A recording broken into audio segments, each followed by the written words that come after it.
जय शनिदेव। प्रिय दर्शकों, मैं राजेश जोशी आपका ज्योतिष जागृति केवल सत्य कार्यक्रम में आज फिर से स्वागत करता हूं। प्रिय दर्शकों, जैसा कि आप जानते हैं, कल मेरी कोशिश रही कि आपको विस्तृत रूप से जानकारी में बताऊं कि एस्ट्रोलॉजी क्या होती है। आपके शरीर को जो ग्रह की किरणें कंट्रोल करती हैं वो हमें कुंडली के माध्यम से पता चलता है कि कुंडली के माध्यम से हम देख सकते हैं कि कौन से ग्रह की किरणें आपकी बॉडी में कैसा रिएक्शन देती हैं, वो अच्छी हैं आपके लिए या बुरी हैं आपके लिए।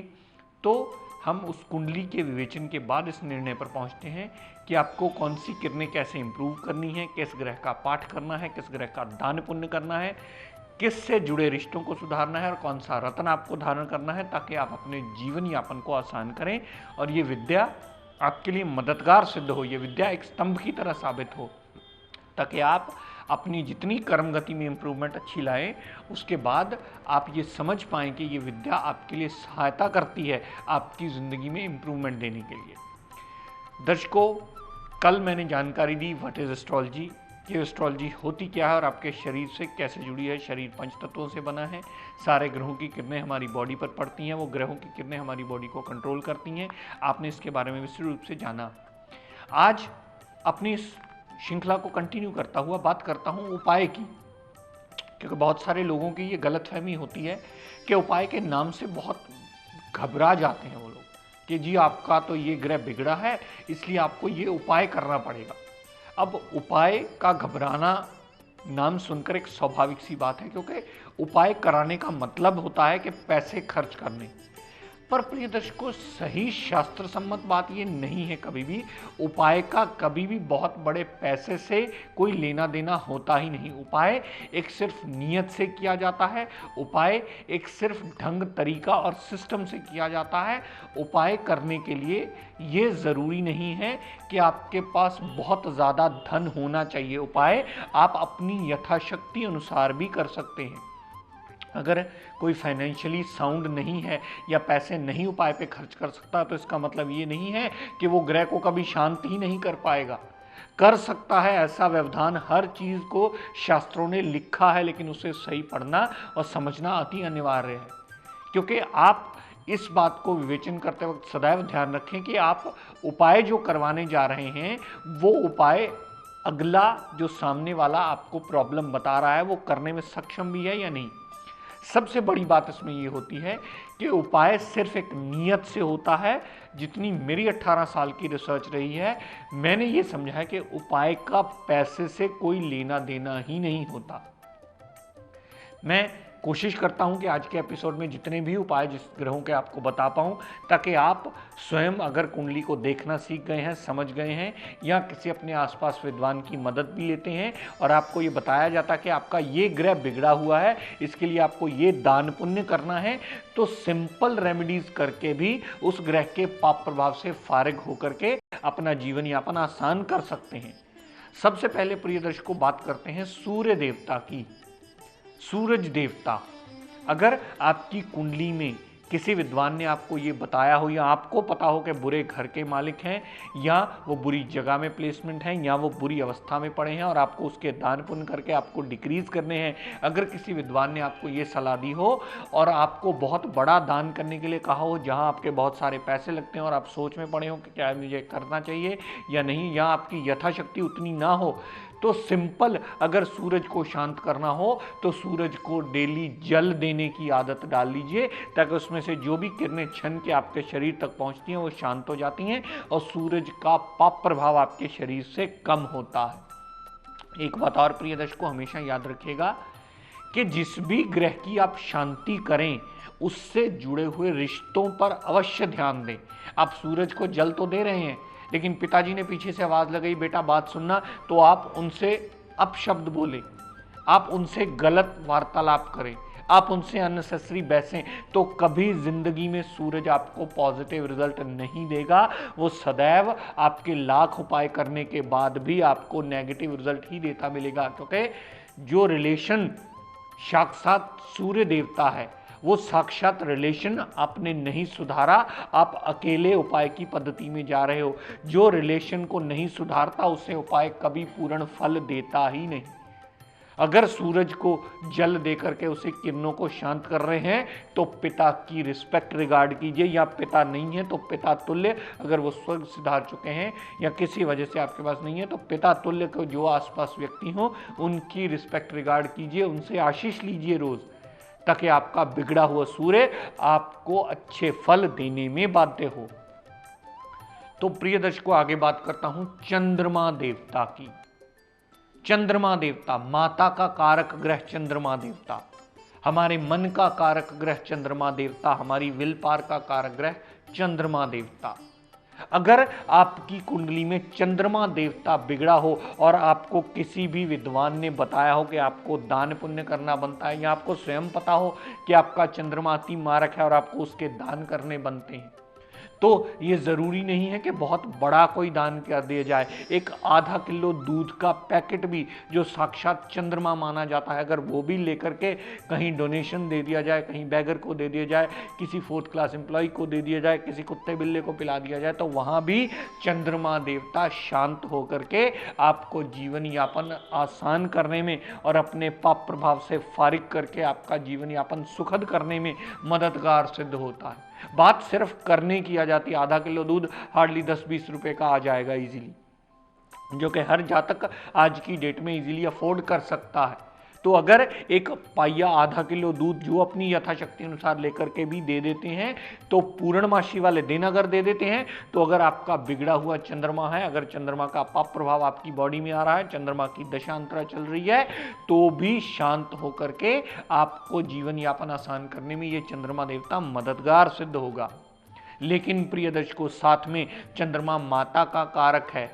चंद्रमा का दान तो आप कर रहे हैं, लेकिन माता की रिस्पेक्ट रिगार्ड नहीं कर रहे हैं, माता की केयर नहीं कर रहे हैं, माता को माता की रिस्पेक्ट नहीं दे रहे हैं, तो यहां आपका चंद्रमा का किया हुआ उपाय भी कभी लाभान्वित नहीं होगा। आप लाख उपाय कर लें, जब तक आप अपने मदर की केयर नहीं करने वाले होते, तब तक ये रिजल्ट देने के काबिल नहीं होगा। आपके सारे उपाय किए हुए बहुत कम रिजल्ट देते हैं आपको, क्योंकि हमने जो जिंदा रिलेशंस उन ग्रहों से जुड़े हैं उनको नहीं सुधारा, और जब तक उनको नहीं सुधारेंगे आपका उपाय किया हुआ 10% भी आपको रिजल्ट नहीं देगा। वो इतने में सक्षम ही नहीं होता कि आपको रिजल्ट दे पाए।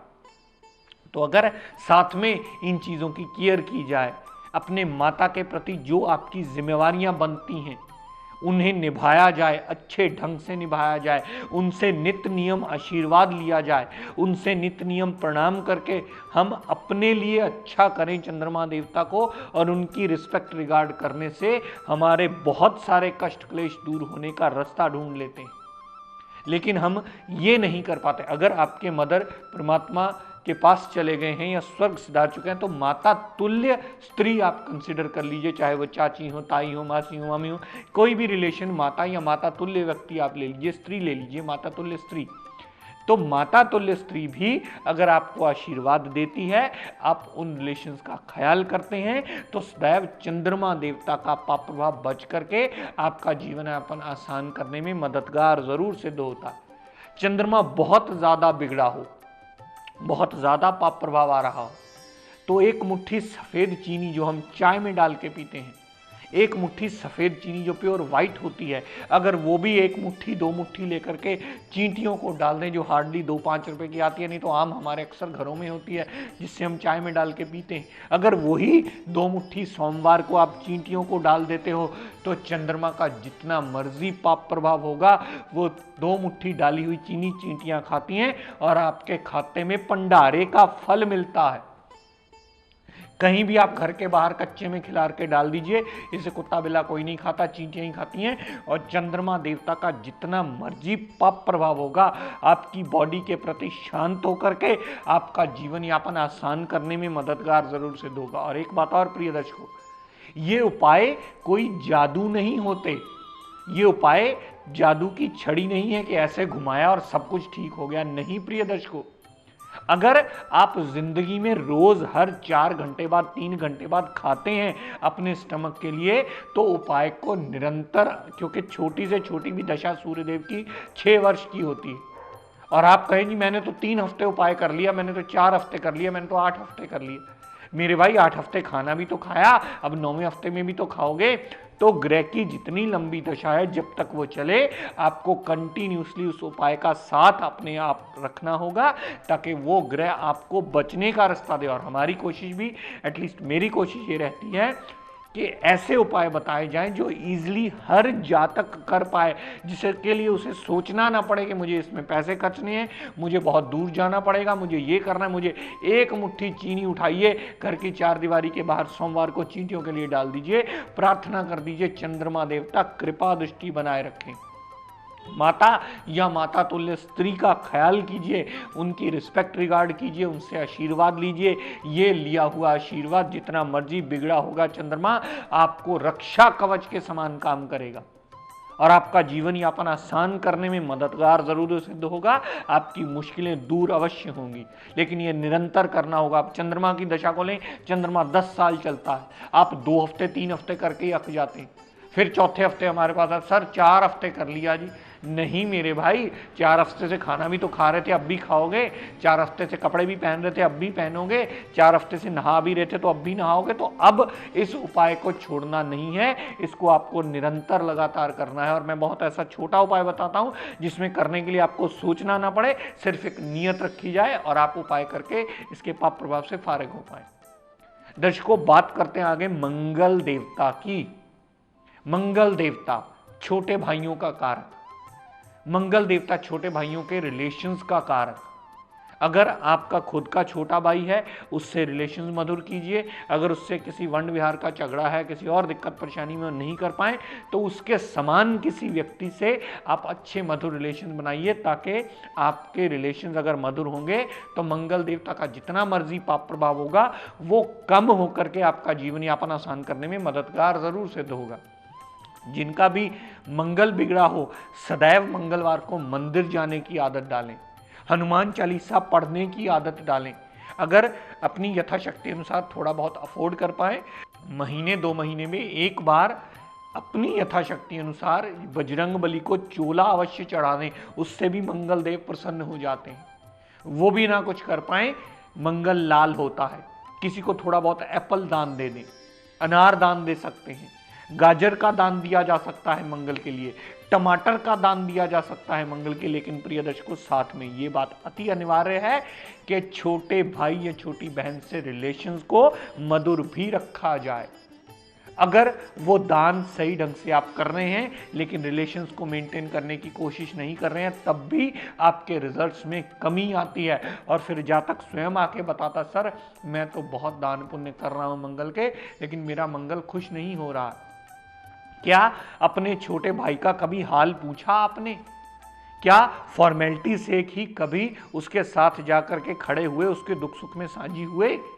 नहीं हुए। यहां हमारी सबसे बड़ी भूल होगी। तो मंगल शांत कैसे होगा? केवल दान पुण्य करने से शांत होगा? नहीं। जब तक आप उससे जुड़े रिलेशंस को प्रॉपर ढंग से मेंटेन नहीं करते, तब तक आपको रिजल्ट नहीं मिलने वाला। मान लो जातक ही सबसे छोटा हो और उसका मंगल बिगड़ा हो, तो वो अपने किसी फ्रेंड के अगर ब्रदर की भी केयर कर लेता है, उससे हालचाल पूछ लेता है, उससे दुख सुख साझा कर लेता है, तब भी मंगल शांत हो जाता है और आपको अपना पाप प्रभाव कम करके जीवन यापन आसान करने का रास्ता देता है मंगल देवता। तो मेरे कहने का तात्पर्य प्रिय दर्शकों कि हम केवल ग्रहों पर ध्यान देते हैं, लेकिन उससे जुड़े हुए जो जिंदा रिश्ते होते हैं उन्हें हम दरकिनार कर देते हैं, जिसकी वजह से हमारे रिजल्ट्स में बहुत बड़ी कमी आती, जो हमारी आउटपुट नहीं प्रॉपर निकल पाती। तो प्रिय दर्शकों, आज अपनी वाणी को यहीं विराम देता हुआ हम सब के लिए मंगल कामना करता हुआ शनिदेव से ये प्रार्थना करता हूं कि हे शनिदेव, हम सब पर अपनी कृपा दृष्टि दया दृष्टि सदैव बनाए रखें। जय शनिदेव।